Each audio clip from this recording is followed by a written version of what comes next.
Welcome to the Inside Startup Investing Podcast powered by King's Crowd. As always, I'm your host, Chris Lustrino. From discussions with founders and VCs to industry experts and special guests, we want to provide you with the inside scoop on all things startup investing. Whether you're investing $50 a deal or $500,000 a deal, we have the stories you need to hear before clicking invest. From the metaverse to spaceflight and beyond, join us as we explore the world of startup investing for all. And now, on to this week's episode. Today, we are joined by Maria Springer, who is the founder and CEO of the Capital Department. Really interesting company that I'm excited to share with you. You know, one of the biggest and most exciting things about the Jobs Act is this idea that anyone can invest in any company. But how do you actually get through all of the noise and all of the things going on in someone's daily day and actually get them to want to invest? That is where Maria and her team hop in and help you figure out how to navigate these challenging waters of actually getting people all over the map to actually invest in your company. But I'll let her tell you more about that. So let's hop in. Maria, thank you so much for joining us today. Thank you for having me, Chris. I'm really excited to be here. Absolutely. So Maria, let's start with just a little bit about your background, your experience, and how did you come to found this company? Yeah, absolutely. So I was born and raised in Los Angeles. I began my entrepreneurial journey in my early 20s, where I co-founded a social venture called Livelihoods. As a young entrepreneur, I was tasked with fundraising. Nobody tells you when you start a company that you'll actually have to become really good at fundraising. And I was overwhelmed at it. I was bad at it. I literally used to Google how to overcome the fear of fundraising. And there just wasn't much out there. Ultimately, though, we were helping employ young people from informal settlements to distribute clean energy technology. And I thought, you know what, I can get over my fear of fundraising. And I ended up getting okay at it. We ended up closing capital from Rockefeller Foundation and raising millions. And I'm really proud to say that organization, thanks to the incredible work of my co-founder, Tanya Layden, was actually acquired by another nonprofit last year. Wow. Yeah. So I think ultimately what I learned is that fundraising is a learnable skill. Not everyone comes from families where they just have access to capital. And in fact, oftentimes diverse founders are overlooked, right? So we see that in the venture capital space where less than 3% of women get access to venture funding. And it's even worse for founders of color, right? And I know you know this, Chris, but Black founders raise less than 1% of all venture capital that's deployed every year. Yeah, no, it's a travesty, and the entire industry, from my perspective, should probably be ashamed of themselves. And there is a lot of work to be done. But perhaps there's a way to circumnavigate that world and build a new foundation, yes, a new way of raising capital that could be better, more equitable, and fix a lot of the wrongs that venture capitalists have deployed over the last 20 years. Yeah. So with that in mind, talk about your company, because it's probably not something that is consumer facing and people realize is there. But no, in this world where you can raise from the broader public, getting your message out there, connecting with people and getting them to take action is still exceedingly hard. So let's talk about some of the things that your company does to help founders actually navigate those waters. Yeah, absolutely. So Capital Department is on a mission to create access to capital for all. To date, we're proud to have raised over $110 million for our clients. And also we advise clients from across the US, Europe, and Sub-Saharan Africa as well. So ultimately what we're doing is we're giving founders a fractional fundraising team. We basically put a deal team together for their deal and make sure they have everything they need to succeed. And so we'll work on community rounds, so raising capital from retail investors. We'll also work on venture rounds, so anything from seed to Series A to Series B and Series C. And we're also relatively sector agnostic, though we tend to work mostly in the technology space. So we've raised for companies in AI, robotics, real estate, direct-to-consumer brands, et cetera. Very cool. And let's talk about understanding some of those mechanics of how you actually work. So you're right. A lot of founders, they start off and they might not have a network. They might not know how to actually monetize their user base, right? And get them to actually invest in their company. So what is it that you're actually doing to help these founders be able to raise money? First and foremost, we believe fundraising is a sales process. And so we apply all the sales philosophies to this process. And so when we begin with a founder, we really focus on like what they're selling and then who they're selling it to, and then at what price and how to sell it, right? So it's a complete positioning exercise. And so the every deal team that we have, a marketing, a sales, and an operations lead. So on the marketing side, we really focus on the narrative. Narrative is overlooked like you couldn't believe, right? I don't care how wonderful your company is. If you don't have a strong narrative, it's not going to raise capital. And on the flip side, you can have a pretty mediocre company, but a fascinating narrative and be really successful at raising. So narrative is something we look at, and we look at it not just in terms of the overall story, in terms of sources and uses of funds, but also at the different points in the raise, right? So what is the narrative when you have $0 committed? What is the narrative when you're 80% subscribed in the round, right? And so there's actually a lot of sort of like sales dynamics that you can apply in fundraising or selling your round that we do work with our clients on. And then on the sales side, we absolutely treat it like any other sales process. We look at our pipeline. We actually develop pipeline stages. We look at how we can grow top of funnel and then increase conversion all the way to bottom of funnel, and ensure that our founders have adequate pipeline coverage, basically, to ensure that they can raise successfully. And that's most important. It's like, when a founder tells me, oh, I got a no today, that was so depressing. I'm thrilled because it means we're getting people through the pipeline, right? And so that's a big one, is just the sales piece altogether. And, if you don't have a network, how are we sourcing those leads? What is our strategy, whether it's social, or whether it's like even cold outbound, right? Which is completely overlooked in this world of fundraising. And people think you have to know people to get money. And it's just not true. We've had founders raise capital from some of the most storied venture capitalists through cold emails.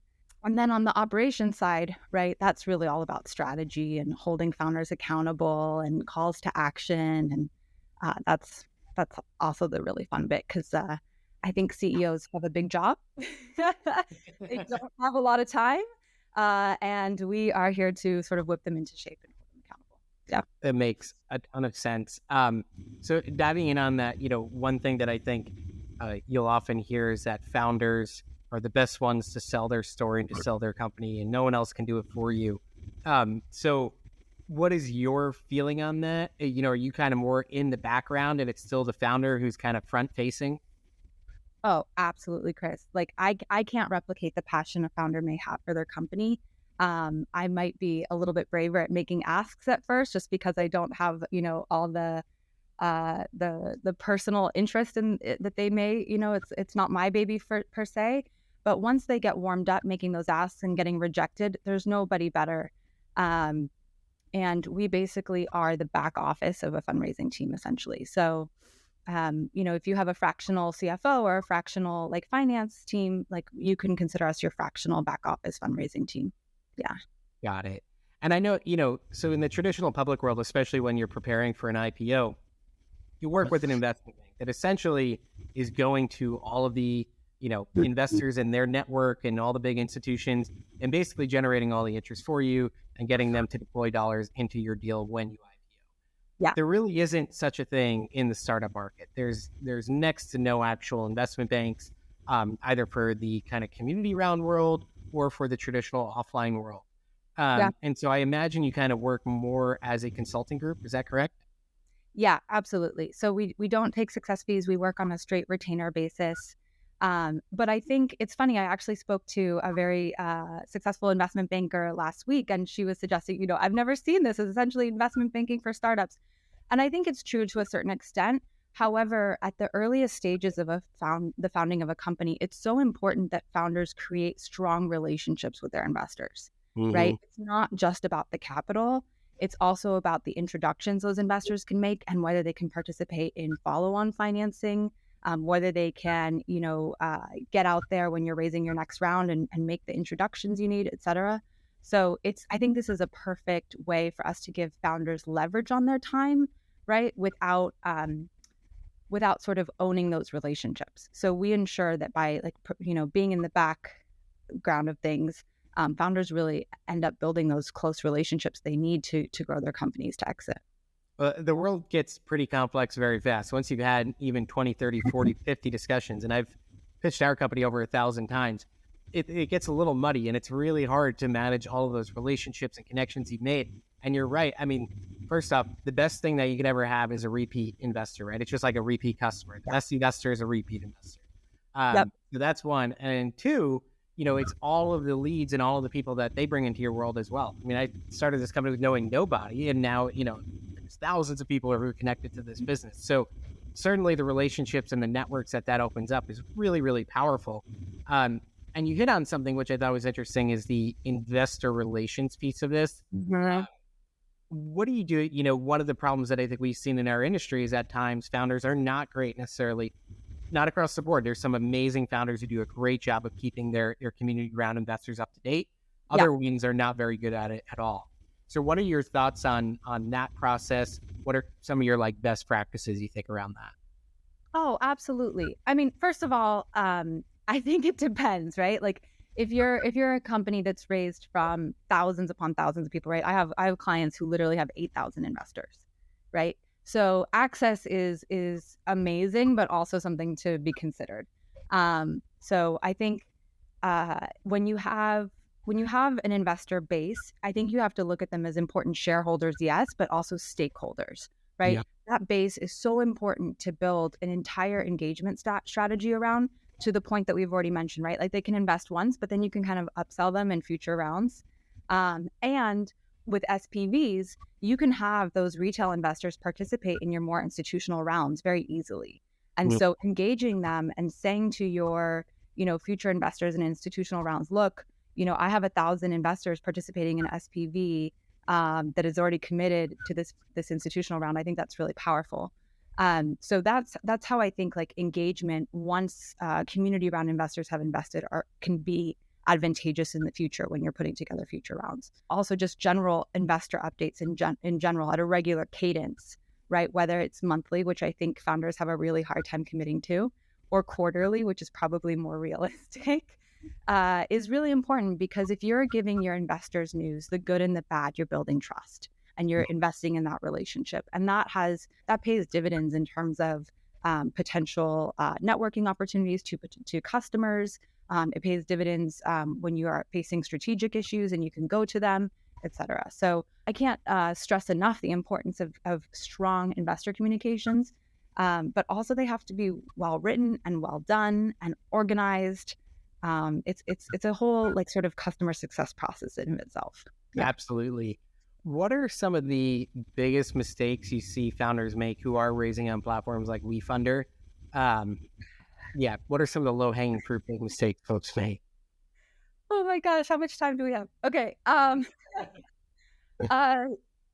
think number one, when you're raising a community round or a retail investment round and you aren't, the Mercury Banks of the world who are opening up a portion of your raise, a Series B, that is, led by institutional investors, right, for your community. And you're really just like a startup who is saying, okay, I'm having trouble potentially raising money in the traditional path. And I want to look at community rounds as an alternative source of capital. When founders like that put their raise on the platform and they press live and they expect the money to come, they really have another thing coming, right? Because I think that the most important thing is to realize that platforms are software. They're not automatic guaranteed capital placement, agents, right? So what I would say is that you have to have a really robust strategy for acquiring investors to come to your page. And so obviously, if you apply sort of the mechanics of any sort of online e-commerce site, you have to drive traffic and you have to convert it. And so you kind of look at all the ways to optimize for cost-effective traffic, and then how do you actually convert them? And whether that's over time, many touch points, that's really important. I would also say that in the community rounds we've worked on, a lot of founders have the sense that, oh, this round will be filled by $100, $250 checks. And I think it's a huge mistake. And the ones that, raise 3, 4, 5 million, the campaigns we've worked on, they really invest in attracting Reg D accredited investors to the platform. So we're focused on investment volume, not necessarily the number of investors. And I think that ends up getting much better results because you're basically designing the campaign to attract accredited, sophisticated investors. Well, I'm glad to hear you say that. And I have my feelings on whether creditors sophisticated. They're deeper pocketed, that's for sure. So that's sophisticated. I don't know. It's a mix. But however, I will say that I have always felt it's really important to get those people who are willing to put 10, 25, 50, 100K plus checks on the platforms, because one, that's how you start pushing forward the industry.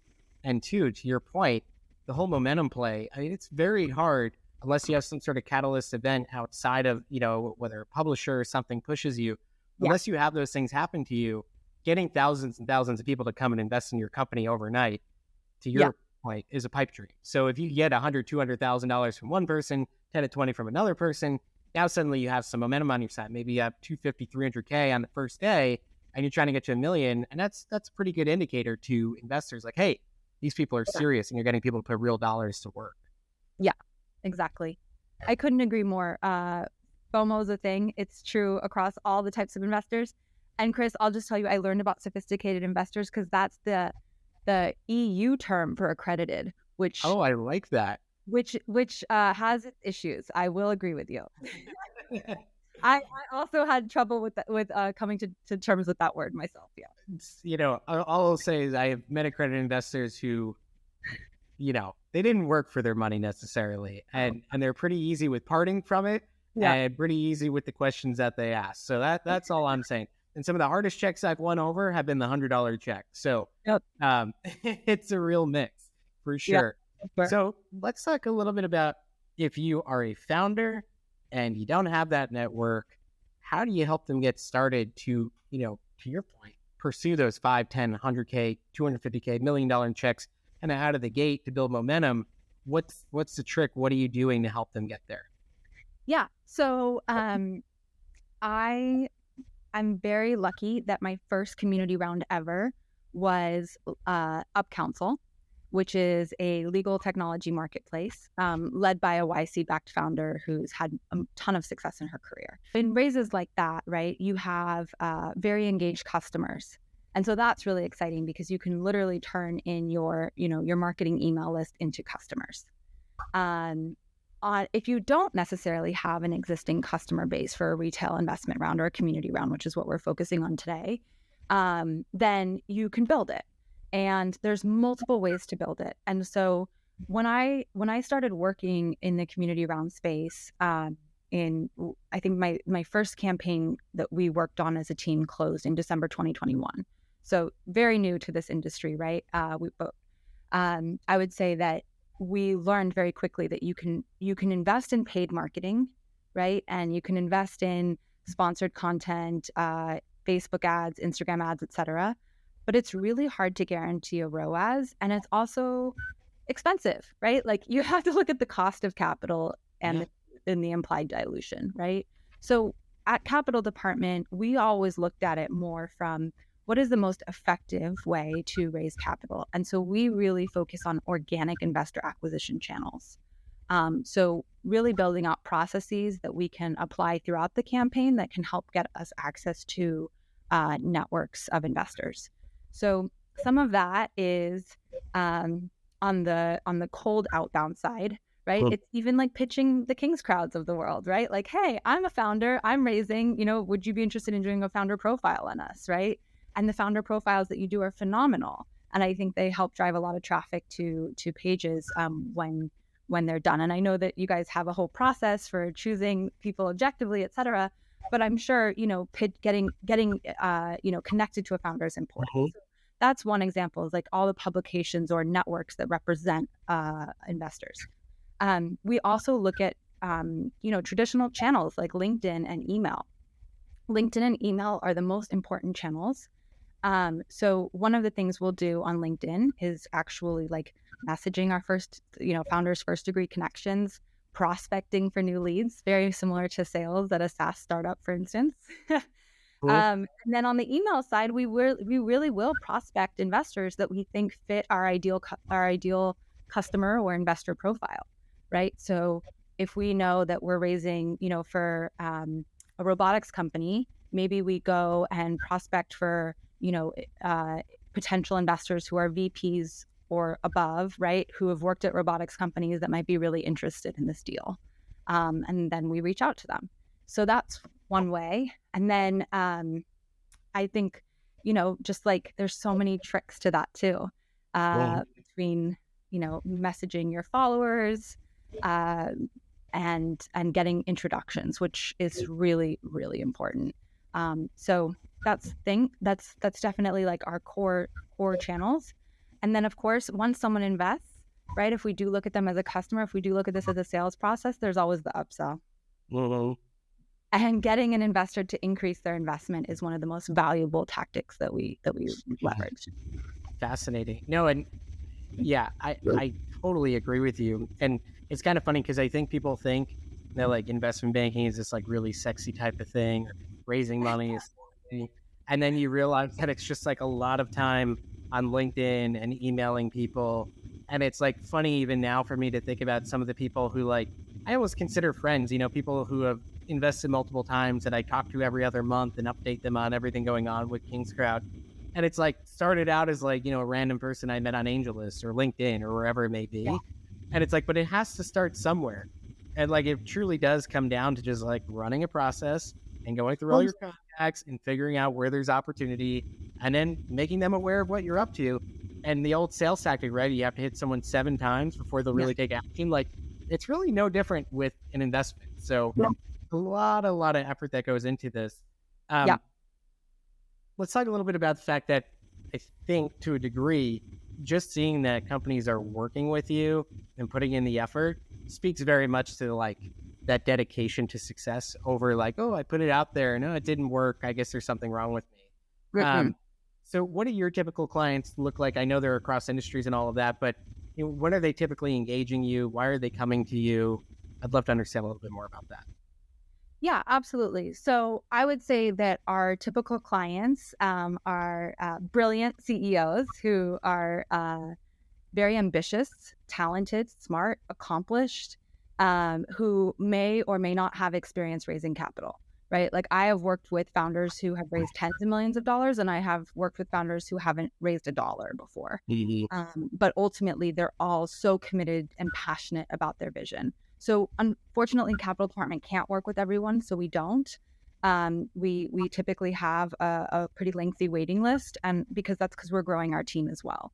And so we're actually quite selective with the people we work with because we want it to be successful all around, right? Like ultimately, our goal is to underpromise and overdeliver. So I would say that's the sort of founder profile. We also love working with kind founders with a lot of integrity. And that's absolutely critical to us and the types of deals we're working on. And let's see, why do they come to us? They come to us because we have expertise. They come to us because we know how to run an incredible process, and process gives them leverage on their time. It allows them to get back to CEOing and growing their business so that they're not caught in spreadsheets. And ultimately, I think too, they get support during the highs and the lows of the raise, right? So like, they can ask like one of our deal leads, like, hey, have you seen this before? What is best practice here? How should I approach this? Right? And we actually have answers. So for a lot of founders, that expertise and that sort of hand-holding is really nice because ultimately you're getting rejected all day, day in and day out. There may be a few sleepless nights, and knowing you have a team behind you to make you successful is really valuable. No, I think that's terrific.